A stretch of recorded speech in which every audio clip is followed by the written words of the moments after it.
अध्याय 5 जेफिरोस के रहस्यों की गहराई। ईशान अब जेफिरोस की गुफा के गहरे हिस्से में पहुंच चुका था। उसकी हर सांस भारी थी और गुफा के अंदर की ठंडक उसकी हड्डियों तक को कंपा रही थी। चारों ओर पत्थरों पर अंकित रहस्यमय चित्र और संकेत उसे जंगल के गहरे इतिहास और जेफिरोस की शक्तियों का एहसास दिला रहे थे। एक जगह जहां दीवारें अजीब सी चमक रही थीं, ईशान को एक प्राचीन ग्रंथ दिखाई दिया। ग्रंथ में जेफिरोस के अतीत के बारे में लिखा था, कैसे उसने जंगल की आत्माओं को कैद कर अपनी शक्ति को बढ़ाया।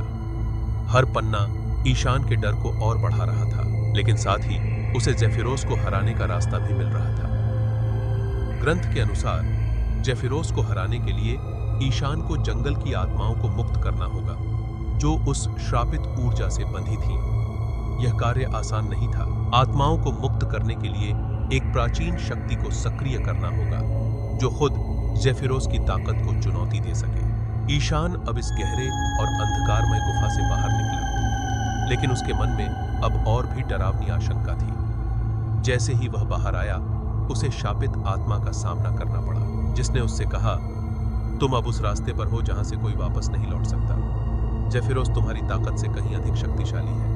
लेकिन ईशान ने आत्मा की चेतावनी को अनसुना करते हुए उससे मदद मांगी। आत्मा ने कहा, यदि तुम जेफिरोस को हराना चाहते हो तो तुम्हें पहले उसकी परीक्षा से गुजरना होगा। यह परीक्षा केवल बहादुर और दृढ़ संकल्पी को ही पार करने देती है। ईशान अब जंगल के सबसे खतरनाक हिस्से में जाने की तैयारी कर चुका था, जहां उसकी परीक्षा उसकी प्रतीक्षा कर रही थी। वहां की हवाएं पहले से भी ज्यादा ठंडी और भयावह थीं।